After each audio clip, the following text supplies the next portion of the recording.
আসসালামু আলাইকুম দর্শক, আজকে আমি আপনাদের সঙ্গে শেয়ার করছি সুজি দিয়ে চিতই পিঠার রেসিপি। খুব সহজে চালের গুঁড়ার পরিবর্তে সুজি দিয়ে এই সুন্দর সুন্দর চিতই পিঠাগুলো তৈরি করে নিতে পারবেন। চলুন তাহলে কথা না বাড়িয়ে শুরু করা যাক মূল রেসিপিটা। এর জন্য একটি মিক্সিং বলে নিয়ে নিচ্ছি 1 কাপ পরিমাণ সুজি, হাফ কাপ পরিমাণ আটা, নিয়ে নিচ্ছি সামান্য পরিমাণ লবণ আর 1 চা চামচ পরিমাণ বেকিং পাউডার। এবার শুকনো উপকরণগুলোকে ভালোভাবে মিশিয়ে নিচ্ছি। আপনারা যদি আমার চ্যানেলে নতুন হয়ে থাকেন প্লিজ আমার চ্যানেলটি সাবস্ক্রাইব করতে ভুলবেন না, আর ভিডিওটি যদি কোথাও একটুখানি ভালো লাগে লাইক দিতে ভুলবেন না। এবার কুসুম গরম পানি দিয়ে আমি ভালোভাবে মিশিয়ে নিচ্ছি।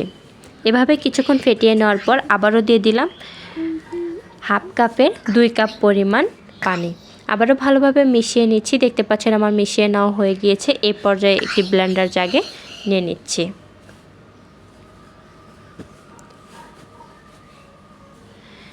এটাকে ভালোভাবে ব্লেন্ড করে নিয়েছি। দেখতে পাচ্ছেন আমার মিশ্রণটি একদম রেডি। এবার একটি মিক্সিং বলে ঢেলে নিচ্ছি। আমি খুবই দুঃখিত, আমার ছেলে ভয়েস দেওয়ার সময় একটু ডিস্টার্ব করেছে, এর জন্য বাড়তি সাউন্ড এসেছে।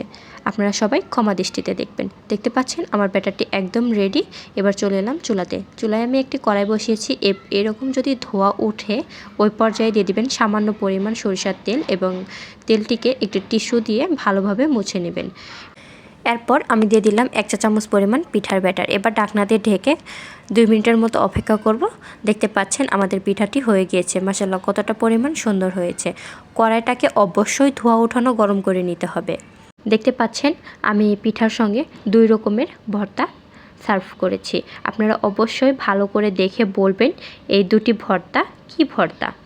দেখতে পাচ্ছেন মাশাআল্লাহ পিঠাটা কতটা পরিমাণ সুন্দর হয়েছে। সামনে যেমন সুন্দর, পিছনটাও কিন্তু অনেক সুন্দর। আর দেখুন ভিতরে কতটা পরিমাণ ছিদ্রযুক্ত হয়েছে। মাশাআল্লাহ পিঠাটা অনেক মজা হয়েছিল খেতে। আপনারা অবশ্যই একবার বাসায় ট্রাই করবেন। আর ভিডিওটি ভালো লাগলে একটি লাইক দিতে ভুলবেন না। আর আপনারা অবশ্যই বলবেন বিশেষ করে এটা কি ভর্তা। তো আজকের ভিডিও এ পর্যন্তই। ভালো থাকবেন, সুস্থ থাকবেন। আবারও দেখা হবে পরবর্তী কোনো ভিডিওতে। আল্লাহ হাফেজ।